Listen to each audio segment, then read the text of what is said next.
飞机为什么要把油装在机翼里面？要回答这个问题，你可以首先问一下自己，愿不愿意跟他换个座位，自己坐到机翼上面去。很简单啊，你总得为他找一个地方嘛。机翼上不行，那就机身里面呗。可是你又不愿意，跟大家开个玩笑啊。我是百科全书火箭叔，下面呢咱就进入正题，保证有些是你在别的地方听不到的。首先，刚才那个既是玩笑也是事实。对于飞机，尤其是靠装尽量多人进去的客机和装尽量多货物进去的运输机而言，机身空间多么宝贵啊！把它用来装油完全没有道理啊。所以第一个原因就出来了，省空间嘛。然后呢，即使我机身里面有空间，把它拿出来装油也不划算啊，因为相比起本身就做成了防水的机翼，要在机身里面装油，你还得要再加上防漏的罐子才行，而机翼直接把油灌进去就可以了。大多数情况下呢，它都不需要再额外增加任何的储存装置了，也就没有额外的开销了，等于是省了钱嘛。这是第二个原因。第三个原因简直太重要了，那就是平衡。为了让你知道飞机的平衡多么重要，我们先来看看两个不平衡的后果有多么严重啊！你看，当乘客拎着行李一起往后挤的时候呢，直接就把这架客机给压翘头了。还好啊，这是在地面上，如果在空中，那就是场灾难了。2013年，一架载有207吨货物的波音747刚刚升空不久呢，就被5辆装在肚子里面的军车给害惨了。因为他们没有被固定好，失去平衡的747马上就变得无法控制，在挣扎了一会儿后呢，便直直的坠到了地上，机上6名成员全部失去了生命。所以下次你可千万别在飞机上换座位啊！看到有想换座位的人呢，就把这段视频给他看，保证他立马就坐下来了。所以机翼的优势呢就体现出来了，因为它正好就落在了飞机的重心附近嘛，不管是满油还是烧掉一部分，它都不怎么会影响到飞机的整体重心位置。反过来啊，如果我把油装在机身的肚子里面，前面烧的多一点或者后面烧的多一点，立马就让重心在机身上前后移动了，想重蹈前面那架747的悲剧吗？没谁想嘛。倒是啊，可以偶尔利用一下的。空客 A380在它机尾部分呢多了一个油箱，叫做配平油箱，它可以将机翼主油箱里面的油抽出或者泵回，从而调整重心位置，改变飞机的俯仰角，实现省油的目的。具体是怎么做的，在这儿咱就不讲了。要是大家感兴趣呢，我可以再单独出一期啊。好了，还有一个问题，不知道你有没有想到啊？就是油装在整个机翼里面，不也是要左摇右晃的吗？所以呢，这里就引入了隔板。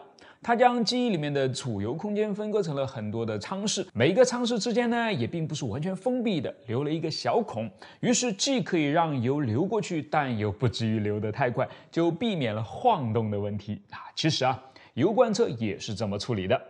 好，下面是第4个原因了，冗余。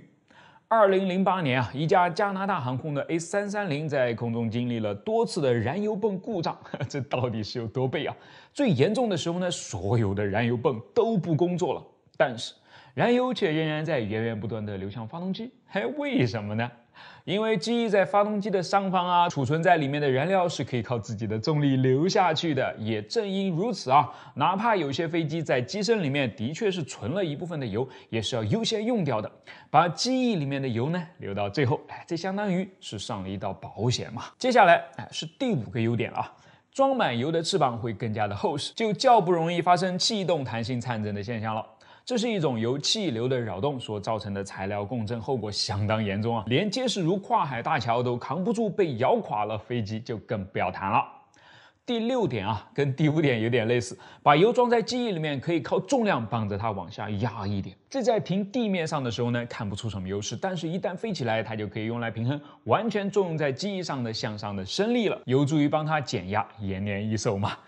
终于啊，来到最后一点了。尽管咱们已经想尽了办法防止火灾的发生，但是谈到油，你很难说它不火呀。这要是发生火灾，是烧翅膀还是烧机身的损失更大？相当明显吧。现代科技的机翼用的都是散热良好的铝材，可以在机身变成大蒸笼之前呢，为逃生的人们争取足够的时间。所以以上7点，节约空间、节约开销、方便平衡、提供冗余、减少颤振、降低压力和防火保命，你都记住了吗？我是火箭叔，关注我，把不一样的科学知识讲给你听。美国计划在2024年重返月球，我们也正在为载人登月准备更大的火箭了。这让我想到一个有点脑洞的问题啊，如果登上月球的航天员由于突发情况回不来了，会怎么办？理论上，这在现在呢，应该不是个大问题啊。毕竟电影里面都去火星救过马特·达蒙了，真要去近得多的月球把人给接回来，想必是可以实现的。只是换到50多年以前，当阿波罗11号第一次将人类送上月球后，如果出了意外，阿姆斯特朗和奥尔德林还有多大概率能够活着回来呢？我是百科全书火箭叔，今天我们就来 What if 吧。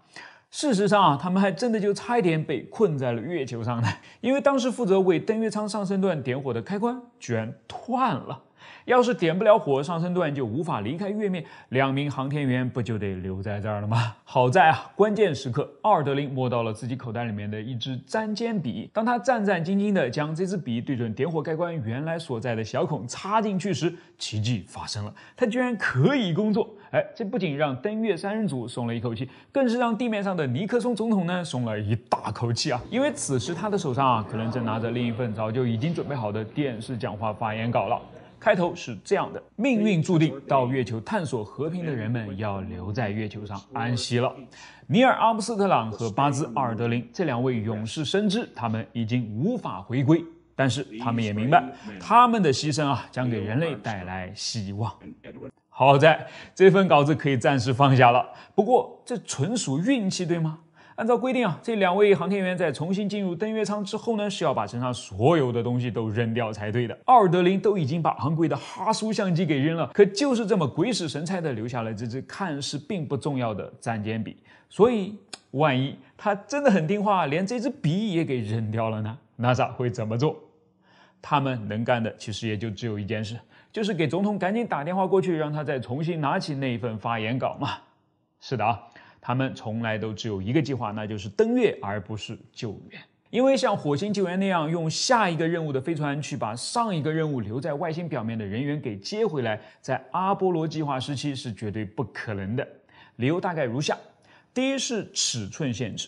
为了完成月面的降落和起飞呢，登月舱被设计得非常狭窄，想要在里面容纳下4个人几乎就是不可能的。举一个实际的例子当第1位航天员从月球表面返回时，他不得不先进来，然后关闭舱门，退到飞行驾驶位之后，才能腾出空间，重新打开舱门，让第2名航天员给进来。我们看到的登月舱的内部照片呢，无一例外全是用广角镜头拍出来的，因为那是唯一的方式，就差用上鱼眼了。在拍摄电影《阿波罗13》时，为了方便，登月舱里面的空间呢，实际上是已经被放大了的，即便看上去已经十分拥挤了，可以想象真实的情况会多么的糟。第2个理由是重量。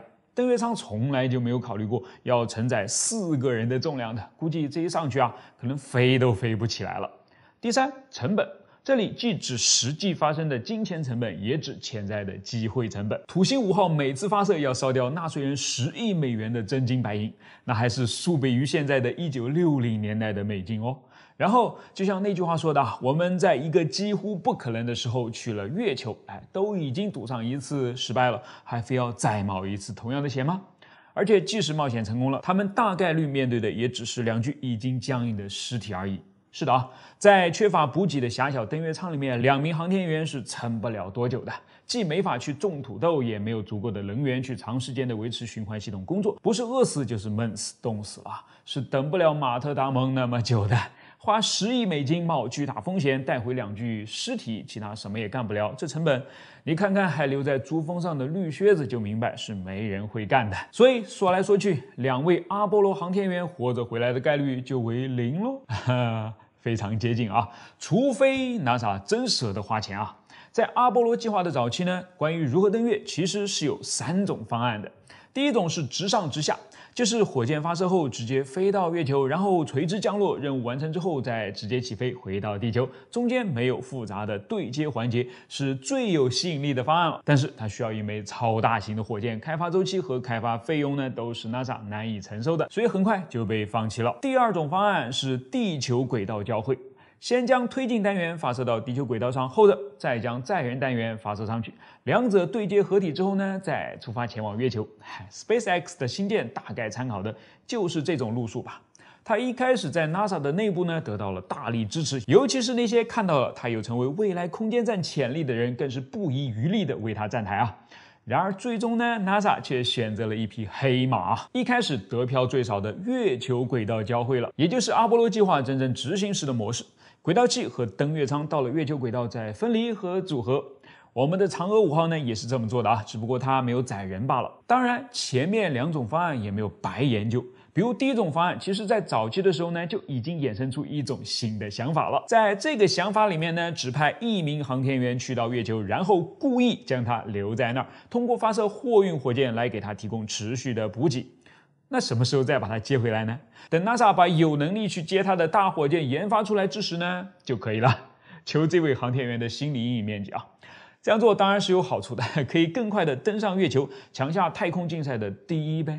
但估计 NASA 呢是有认真的去求心理阴影面积的啊，结果发现实在是太大了，就没有这么干了。但这个计划之所以存在，就说明至少往月球上发射单独的补给火箭完全可行啊。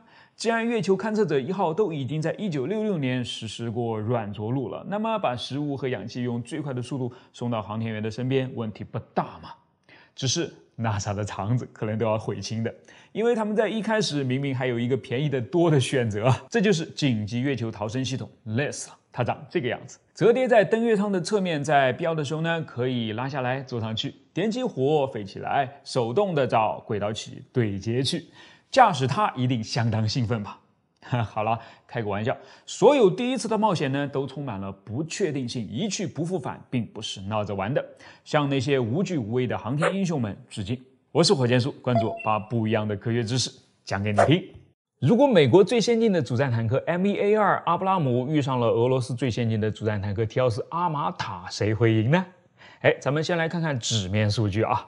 火力上 M1A2 装备着一门来自德国莱茵金属的120毫米口径 L44 滑膛炮，可以发射目前最新一代的 M829A4 尾翼稳定脱壳穿甲弹，据说达到了能够在2公里处穿透750毫米军制装甲的能力，而且还专门针对俄罗斯坦克常用的爆炸式反应装甲做了优化。像是 T90、T80 这样的坦克呢，穿透起来应该是毫无压力的。再来看 T14这边，它的主炮啊，从口径上看比 M4 的要略粗，达到了125毫米，所以膛压和初速都会更高。用的则是自己看家的 2A82-EM 滑膛炮。公开的数据表示啊，配合其最新的真空系列穿甲弹，可以在2公里处穿透900毫米的军制装甲。你看穿甲能力呢，确实要更好一些。但考虑到 M1A2 在最新升级的版本里面，也加厚了自己在炮塔与正面的倾斜装甲，使它针对尾翼稳定脱壳穿甲弹的防护水平分别达到了960和590毫米。因此啊 ，T14的主炮直接跟 M1 干起来呢，还真不见得会更有优势。不过 T14可以从射程上扳回比分嘛。当然用的不是穿甲弹了，而是反坦克导弹。跟 M1 不一样，俄罗斯的坦克，准确说是苏联的坦克，从 T64开始呢，就可以直接通过主炮来发射反坦克导弹了。在10公里的范围内，俄罗斯最先进的 3UBK21 短跑运动员，只要来一次攻顶操作，应该还是会对 M1 造成不小的威胁的。毕竟那句话是怎么说的 ？First look, first kill， 先见先杀。作为号称第4代主战坦克的 T14呢，在车载光电系统方面确实要更有优势啊。它是第一个把相控阵雷达装在身上的坦克，也是第一个在炮塔里面完全就不装人的坦克，让躲在超厚装甲的车身当中的炮手也能通过电子眼和超视距指挥系统来引导导弹准确的飞向目标。在敌人还没有来得及发现它时呢，就丧失了战斗能力。另外，正好提到了无人炮塔了，这绝对是 T14最亮眼的一项创新。刚才我们也说了 ，M1 发射最新的穿甲弹时 ，T90 和 T80 都会害怕，但是 T14呢，至少成员舱是不用害怕的。这里的装甲采用的是第4代孔雀石双重爆炸式反应装甲，其防护水平据说是超过了1200毫米军制装甲。看来 M1 唯一的下手目标就只能是 T14顶上那个没有人的炮塔了。所以从火力和装甲防护上看起来，好像是 T14更胜一筹。那接下来咱再比比主动防护呗。T14是生来就有的，并且这套系统可以通过各种软杀伤和硬杀伤来干扰、破坏、拦截来袭的导弹、破甲弹、火箭弹，甚至是动能极高的穿甲弹。那 M1呢？以前没有，但现在有了。它将以色列开发的，并且已经经过实战检验的奖杯主动防护系统引入了过来。尽管技能栏里面缺少了防穿甲弹那一条，但考虑到它是真蓝过，而另一边目前只有 PPT， 所以在主动防护这方面，姑且认为 M1 和 T-14呢是不相伯仲的。好，那就再往下看机动性。M1 装的是1500匹马力的燃气轮机，而 T-14装的也是1500匹马力的柴油机，所以两者的机动性是相当的咯。非也得看它俩的重量了。随着 M1 不断的往自己身上加东西，最新的 M1A2S1 PV3 已经来到了将近70吨的重量了，而 T-14继续维持了俄罗斯坦克的轻量化，只有48吨的重量，所以它俩要是真在路上飙起来呢，肯定是 T-14会更加灵活的。而且这还要看它俩是在哪儿飙了，也许有的地方 M1 是根本过不去的，比方说限重50吨的桥。实际上，为什么俄罗斯的坦克一直都比西方的坦克要小巧呢？原因很大一部分还真的就是在桥以及铁路方面了。俄罗斯的桥梁和铁路等基础设施大多都无法承受50吨以上的重压，所以以前 T72、T80、T90会受此影响，现在到了 T-14呢，还得受此影响。你不能说造出一辆大坦克却又无法亲自开去参战吧？以前坦克设计的逻辑是保护全身，因为成员既分布在车身中，也分布在炮塔里。那俄罗斯的工程师呢，就有点犯难了，这又要多加装甲，又要装上足以击穿西方坦克的大炮，还得要控制体重，怎么平衡嘛？只能做小一点吧。这在 T72上呢，基本上就已经达到极限了。可西方的坦克却凭着自己的基础设施好，越变越大，越变越重。现在你一辆体重已经比别人轻了快1半的坦克，还拿什么跟人家 PK 呢？炮马加不上去了，装甲也加不上去了，难道就只能认怂了？你别说，人有的时候是要被逼逼才行的啊！俄罗斯的工程师们突然就意识到，既然只有大炮和人员最重要，那咱们为什么不将大炮和人员分开呢？大炮还是要上最大的，这个重量咱不能牺牲，而人员全都坐进车身当中，这里我给你们安排最后的装甲来保护。至于炮塔嘛，由于是遥控操纵，防护就不那么重要了，可以减轻装甲，这样不就完美平衡了吗？所以 T-14的机动优势呢是怎么来的？好了，火力更优，防护相当，机动灵活。这么看起来 T-14打 M1 颤抖的应该是后者咯。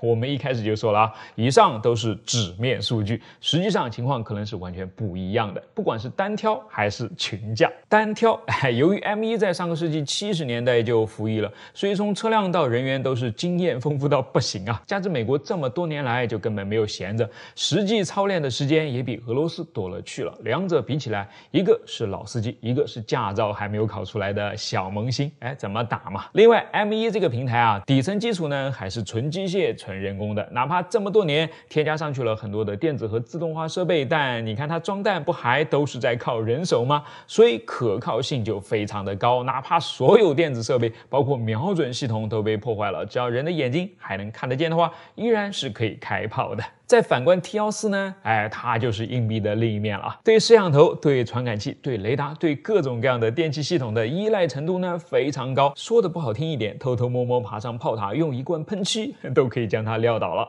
那如果是打群架呢，就更没得打了嘛。美国陆军当前正常运营的各种版本的 M1 呢，应该是超过了2000辆的。而 T-14 基于俄罗斯此前和目前的经济状况，生产一拖再拖后，直到现在还都没有正式入列呢。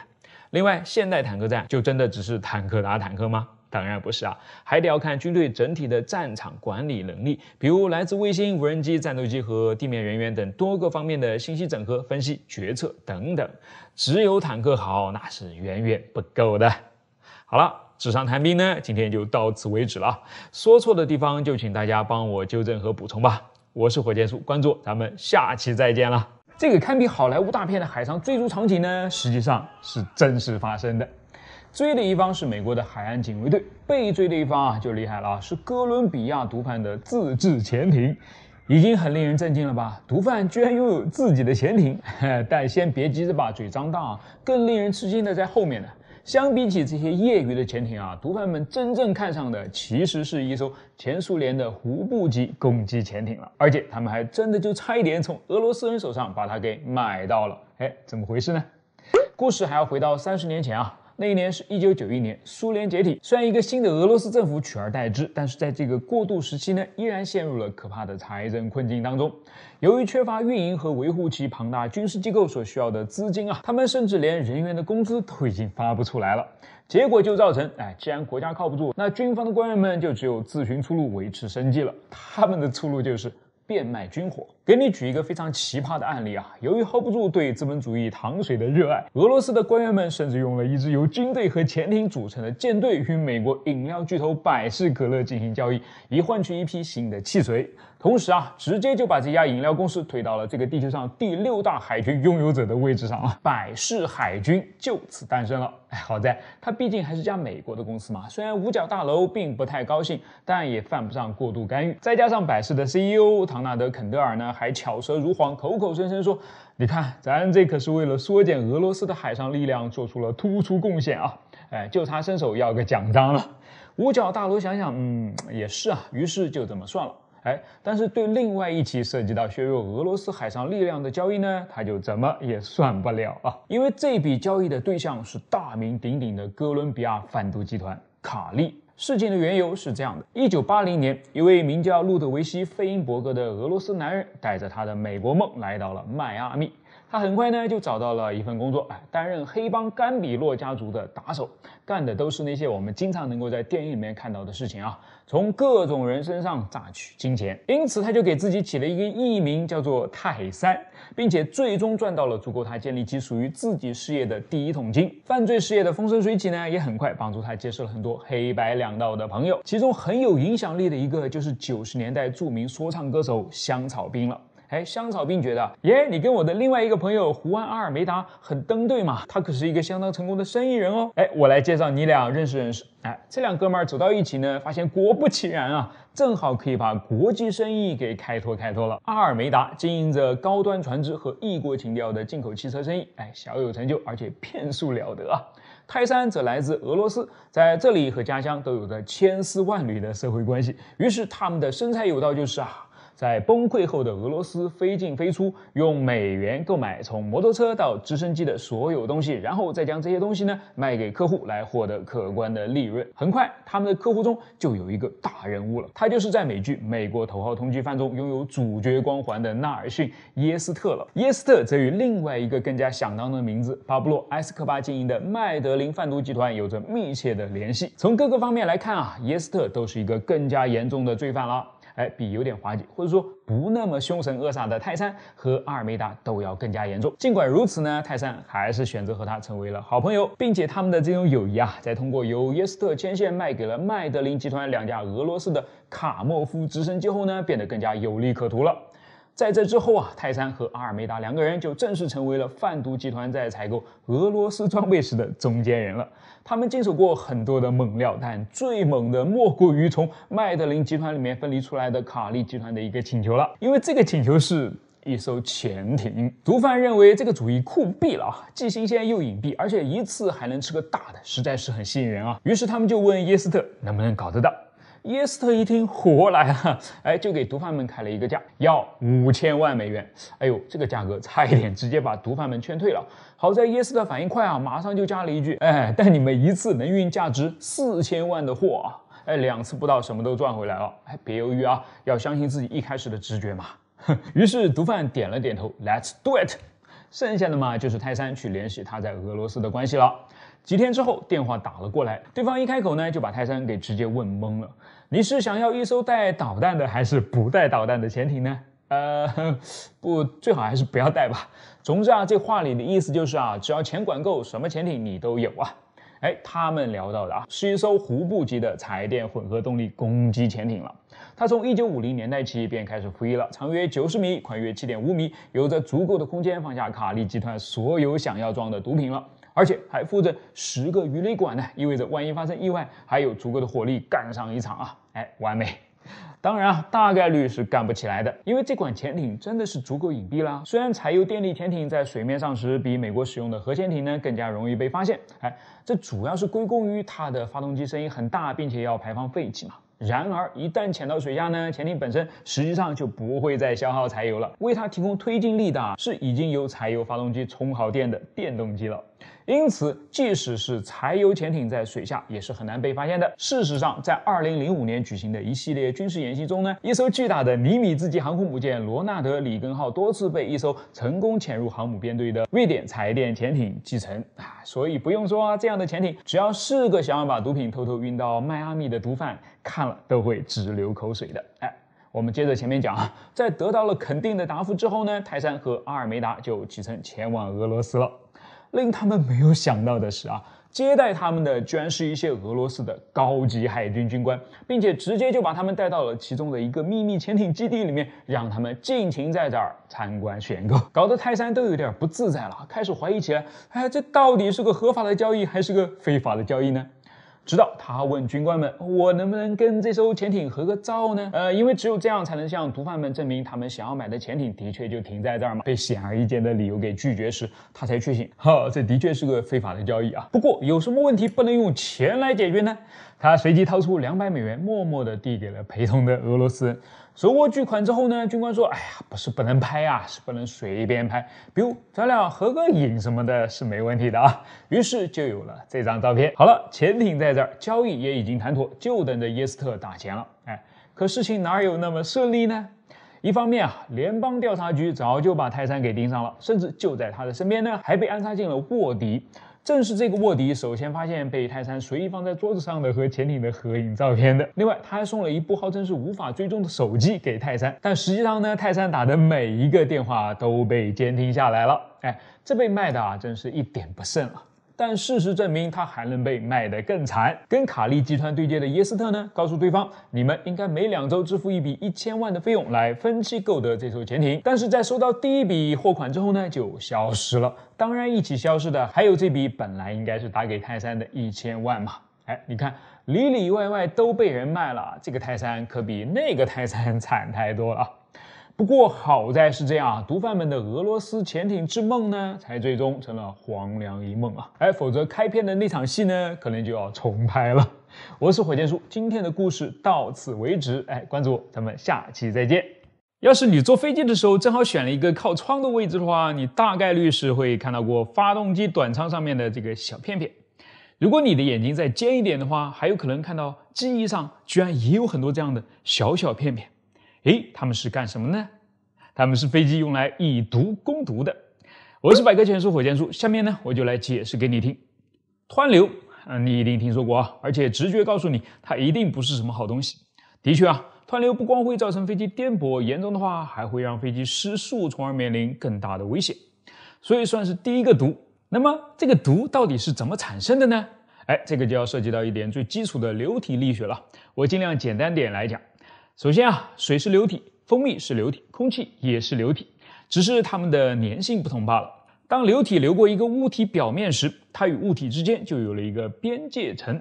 在这个边界层之内，越靠近物体表面的部分，由于跟物体粘得越紧，所以速度就被扯得越慢；而越远离物体表面的部分呢，则受到的影响越小，越能够保持原本的流速。流过机翼表面的空气也会产生出这样一个边界层。理想情况下，它应该是紧贴着机翼表面的，从入口顺利的流到出口。我们当然也是希望这样的，因为这就可以让机翼的整个表面全都被空气所覆盖的。于是襟翼也就能够操纵流过它的空气来控制飞机做出各种各样的姿态了。但现实却是这个边界层并不总是贴着机翼的，在某些情况下它是会脱离机翼表面的，比如机翼和气流方向之间的夹角过大时。为什么会这样呢？我们来举一个形象的例子两个选手来掰手腕。A 选手是边界层，他总是想要脱离机翼表面去享受自由的空气。B 选手呢是边界层上方的气流，他总是想要将边界层牢牢地压在下面，这样他就不用去做边界层了。一开始呢，当机翼跟气流的方向还比较平行的时候， B 选手是比较占优势的，所以边界层还能够被压在机翼表面。但是随着机翼的倾角越来越大， A 选手反抗的力气也就越来越大了，直到迎来了一个临界点，他就呼的一下压倒了 B， 飞走了。这种情况叫做边界层脱离，这个临界点就叫做脱离点，而造成的结果就是机翼表面的湍流了。请问是谁在给 A 选手提供反抗的力气呢？是伯努利他老爷子啊！因为根据伯努利效应呢，流速越慢，压力越大。当机翼倾角越来越大时，贴近它的边界层的阻力也就越来越大了。于是流速自然是越来越慢了，换来的就是更大的压力，对抗 B 选手的压力，直到把 B 给压垮。好了，那第二个毒是什么呢？是涡流。飞机在前进时，气流不光会纵向流过机翼的上下表面，还会横向从翼根流到翼梢，然后到了这儿，下方的高压气流就会绕个圈，跟上方的低压气流来一个胜利大会师，顺便把这个圈圈延续下去。这种绕圈圈的气流就叫做涡流了。其实它也是湍流的一种，但特征太过明显，就叫它涡流吧。翼梢上面的涡流会产生诱导阻力，像一双手一样在后面拽着飞机，使其飞得更慢，还少油更多。你说算不算毒呢？要解这个毒啊，工程师们用上了翼尖小翼，就是那个我们经常也会看到的上翘的飞机机翼尖端了。我之前做了一个相关的视频，要是你还没有看过的话，一会儿可以去看看哦。而要解第一个毒，工程师们则直接想到了第二个毒。既然湍流是边界层分离造成的，那想办法不让它分离不就好了吗？分离是因为边界层里面的空气全跑光光了，那我能不能在你一边跑的同时一边往里面补充呢？怎么补充？绕圈圈有如龙卷风一般的涡流不就很合适吗？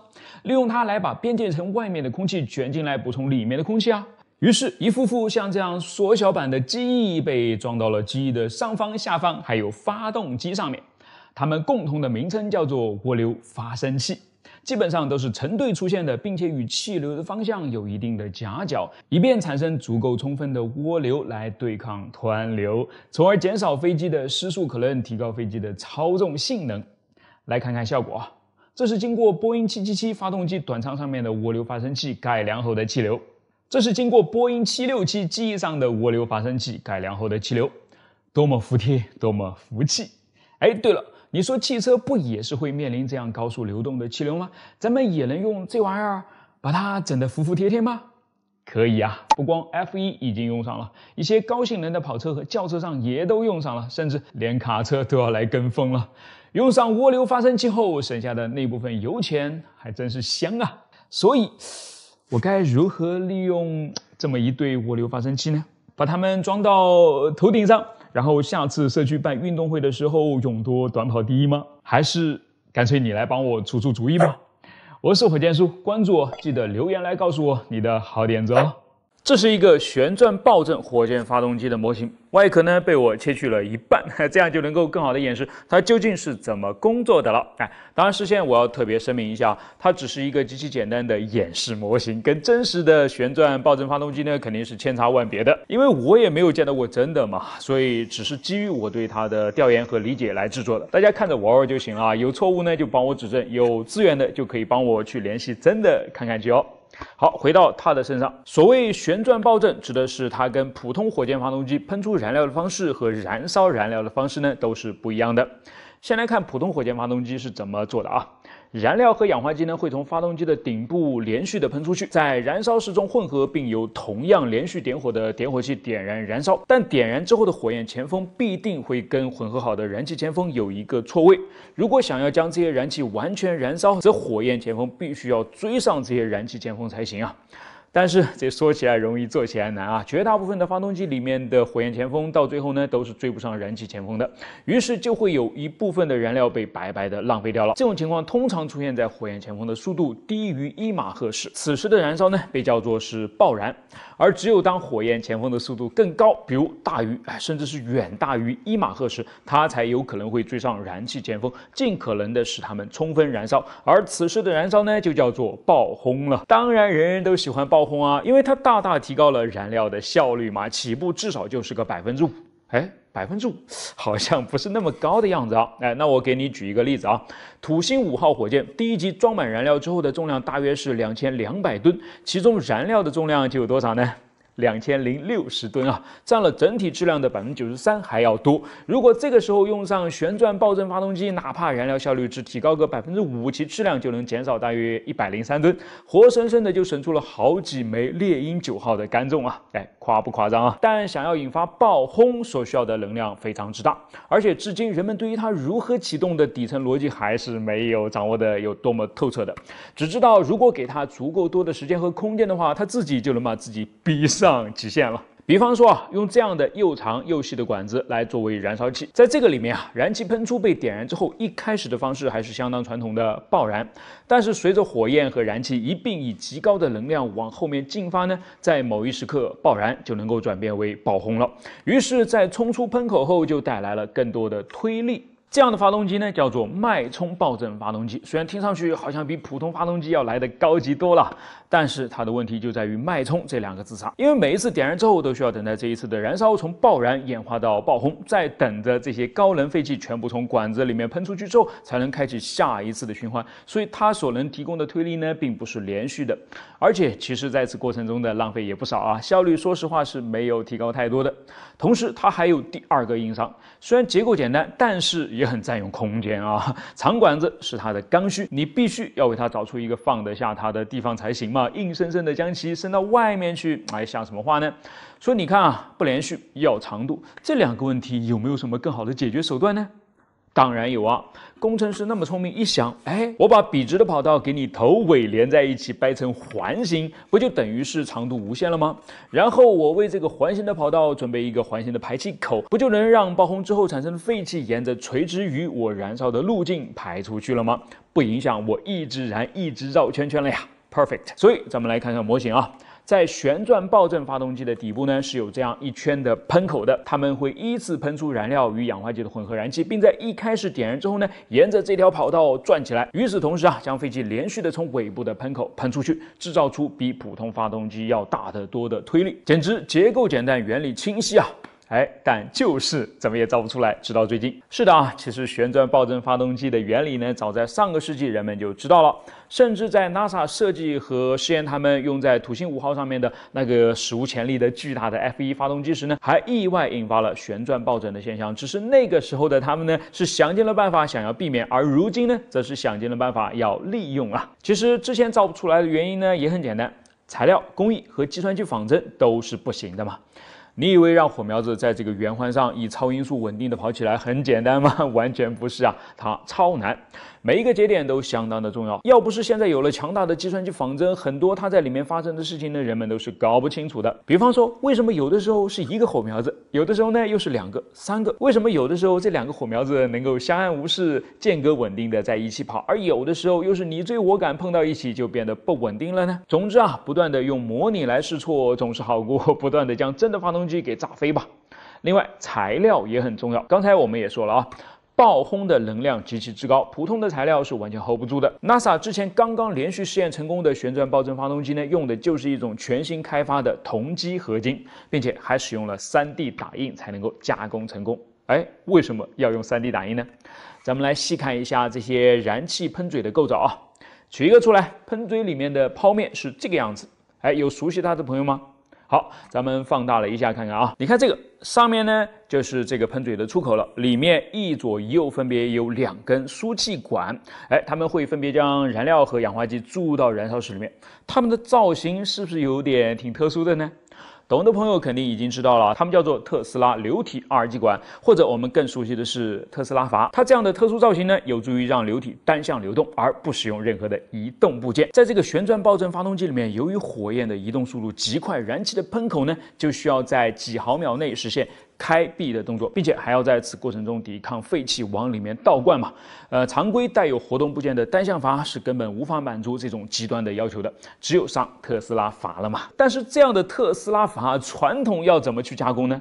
去车、去铸、去切削，几乎是没有可能性的嘛。而 3D 打印就简单的不能再简单了吧。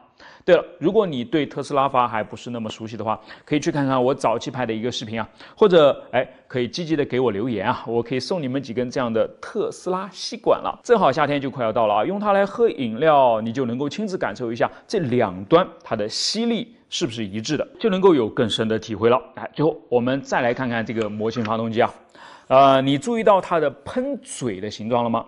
它采用的不是一个传统的中型拉瓦尔喷嘴，而是一个气间喷嘴。当然，由于旋转爆震发动机需要一个环形的燃烧室，套在中央的气间喷嘴呢，就很自然的成为了它的最匹配的喷嘴形式了嘛。而且气间喷嘴啊，还带来了额外的好处，那就是它可以在更大的高度范围内更加有效的工作。为什么呢？因为传统发动机为了让它最有效的工作，我们是希望喷嘴出口处的排气压力正好就等于外部的大气压力的。如果外部大气压力高于排气口处的压力呢，发动机就会在过度膨胀的状态下运行，此时喷出的气流会与喷嘴分离，造成能量损失。而如果外部的压力低于排气口处的压力呢，则发动机会在欠膨胀的状态下运行，此时的喷出气体会马上向外膨胀，也将导致能量的损失啊。但想要实现这样的平衡，我们就必须要随着发动机的工作状态和外部环境来随时改变喷嘴的形状才行。战斗机的喷口是可以这样调整的，因为它毕竟还是比较小嘛。但是火箭发动机的喷口怎么操作呢？太复杂了。但是你反过来看气间式的喷嘴呢，它的确是有点像是把传统的喷嘴整个从里到外给翻出来用啊。在海拔较低、外部气压较高的时候呢，排气被压缩到气嘴上，而气嘴呢，则可以重新将这些排气定向为笔直的向下，没有分离，就没有额外的损耗。而在海拔较高、外部气压较低时呢，则排气会相应的膨胀，压缩就没有那么明显了，但是依然会沿着气嘴笔直而下，还是没有带来损失啊。整体的适应性就更强了，的确是旋转爆震发动机的绝配啊！当然，原理搞懂离实际应用还是有着巨大的差距的。想要让火苗子在这个圆环上面稳定的燃烧，还是有很多的研究要去做的。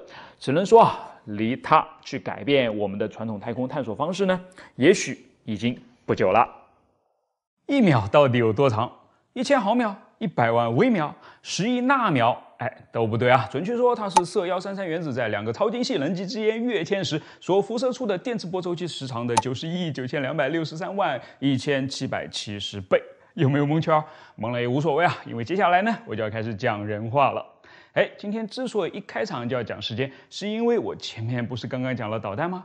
导弹想要精确的命中目标，就需要有精确的制导，而现代导弹的制导很少能够绕开一样东西。卫星定位了。据说加装了北斗导航系统的东风2.1呢，可以将打击精度提高到10到30米，比普通导弹翻上了至少20倍，这个效率相当可以啊。而在这其中做出突出贡献的，居然就是时间了。时间和定位精度之间怎么会有联系呢？卫星定位为什么要用时间？怎么才能在卫星上精确计时呢？我是百科全书火箭叔，今天呢，我们就来讲一讲这个。先来一句话答案啊。卫星定位是通过计算目标同多枚已知位置的卫星之间的距离来确定它自己的位置的，而计算它同各个卫星之间距离的方式呢，就是掐下信号从发送到接收之间的时间间隔了。如果掐得越准呢，定位自然也就越准。那么能够把1秒分成数10亿份的原子钟，就是那个掐得最准的家伙了。所以原子钟就成为了定位卫星最核心的部分了。好了，赶时间的朋友可以先暂时看到这儿，不忙的朋友呢，可以听我继续讲下去，来看看原子钟的奇葩工作原理。俗话说时间就是金钱，这个呢其实只对了一部分啊。准确的说呢，应该是这样：时间就是一切。时间是我们生活当中的普遍常数，无论是卫星导航，还是电网供电，或者是金融网络，甚至是计算你的加班工资，都必须要依赖于准确且可靠的计时。时间也是宇宙运行的普遍常数。无论是黑洞合并时发出的引力波，还是暗物质对宇宙时空的弯曲，想要弄清楚这些呢，唯一的方法就是对时间的准确测量了。既然测量，就要有尺子嘛。那时间的尺子是什么呢？就是某样能够以恒定的速率做周期性变化的物体了。我们把它叫做参考频率。打比方说日夜变化，它有一定的周期吧，所以是可以拿来当尺子的。单摆的来回摆动呢，它也有一定的周期吧，所以也能够拿来当尺子。而且有一点很明显啊，单摆的摆动周期肯定要短于日夜变化的周期了，所以拿它来当尺子呢，尺子上的刻度会更细一些。更细一些更好吗？你们自己来感受一下啊。如果我只有1把米尺的话，那么我的身高就是1米以上2米未到；而如果我的米尺上加上了厘米的刻度的话，那么我的身高就是1米9、8、7、6、7。哎呀，你看我都这么坦诚，不该在此处来个点赞吗？显然啊，1米67比1米以上2米未满要精确得多，也更有利于大家来了解我了。所以刻度越细越好。对于时间来说呢，就是频率越高越好。那什么东西的频率足够高呢？原子。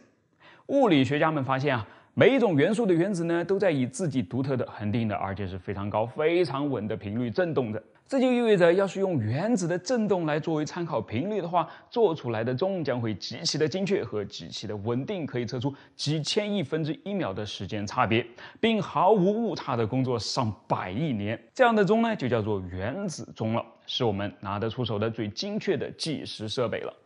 但关键是，这台钟要怎么造呢？为了讲清楚这一点呢，我们还需要先花点时间来介绍另外一个计时工具，我们可能会更熟悉它一点啊，就是石英钟了。1927年，石英钟被发明了出来，它利用的是石英晶体在通电后会发生振动的现象。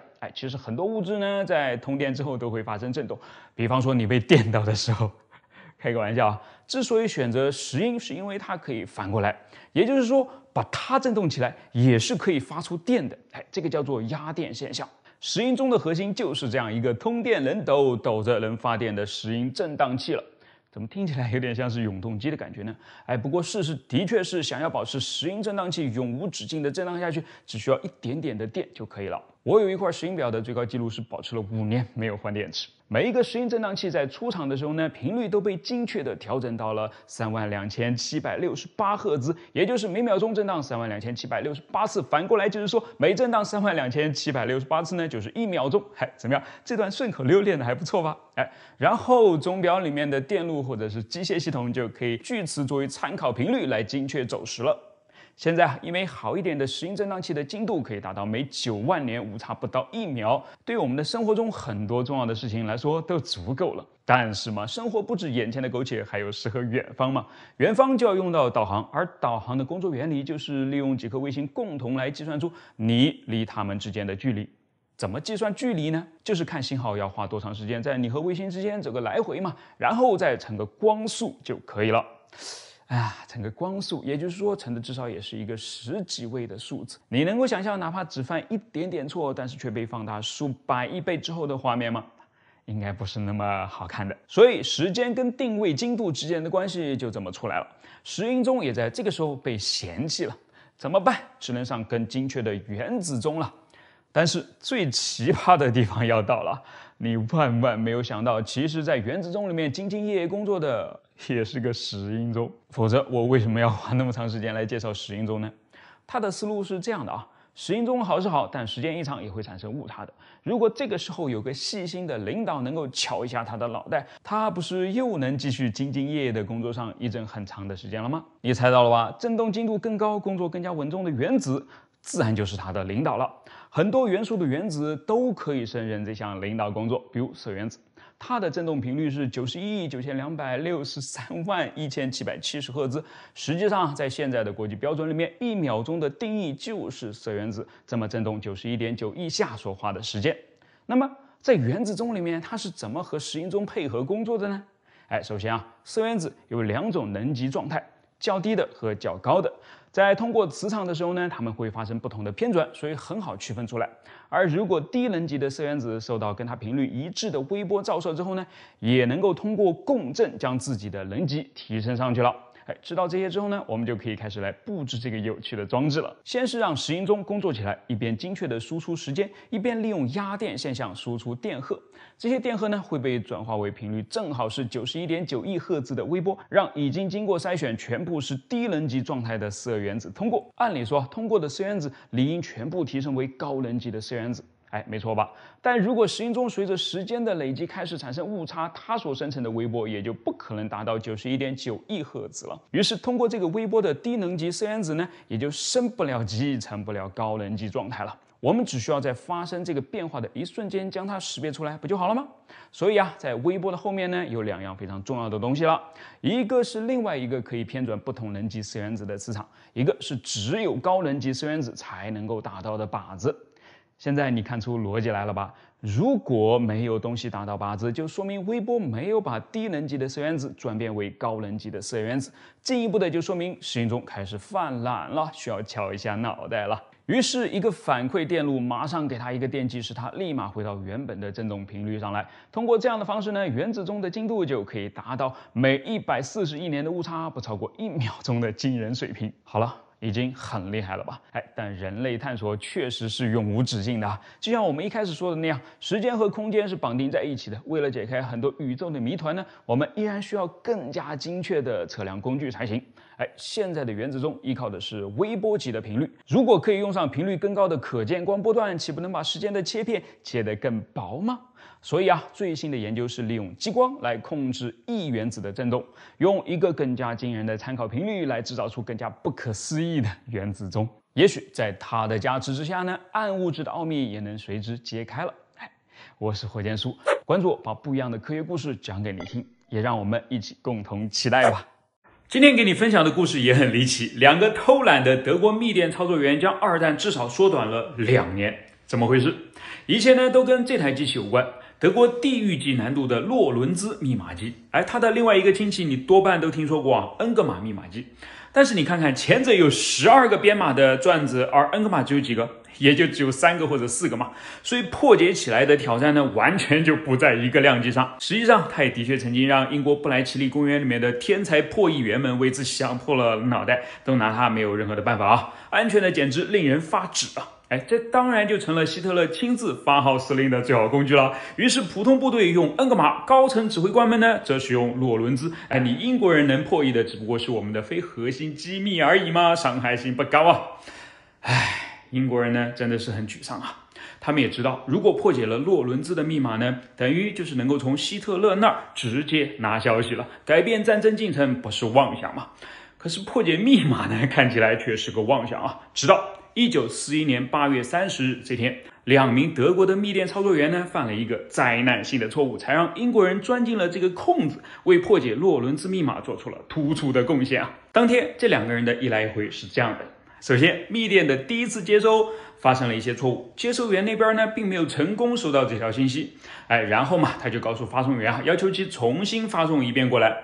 发送员呢照做了，但此时他们犯下了第一个错误。尽管有明确的规定，在每次发送电文时都要使用新的密钥，但是他们在第2次发送的时候呢，却并没有这样做。估计是认为这算是同一条密电吧，没有换密钥的必要吧。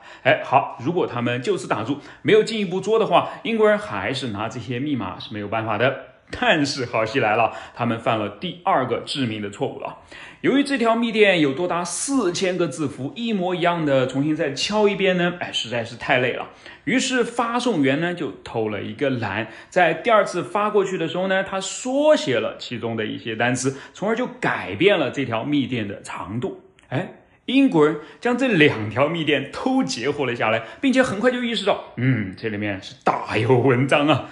由于2条密电使用的是同一个密约，也就是有着一模一样的字符打乱模式，而其中大部分都是一样的，那么只要研究和对比那些发生了变化的部分，就可以逆向分析出这12个转子的工作方式了吧？好吧，做起来呢显然是比说起来难太多了，但好在是有突破口了嘛，于是破解它的重任就落在了英国数学家威廉·托马斯·塔特身上了。在第1台现代计算机巨象电脑的帮助下，塔特和他的团队呢不负众望，终于成功的完成了这项不可能的任务，把希特勒的秘密牢牢地抓在了自己手上。因此他们才可以在诺曼底登陆之前忽悠希特勒，让他以为盟军会选择加莱。因此他们才可以在希特勒集结大军，准备在东线发起扭转命运的最后一搏前，通知库尔斯克的俄军要做好准备哦。因此历史学家分析，2战的结束才会比原来的轨迹提前了至少2年，因此才会有数百万人的生命得以拯救。而这所有的一切呢，只是源于2个大兵的粗心和偷懒是不是离奇到家了？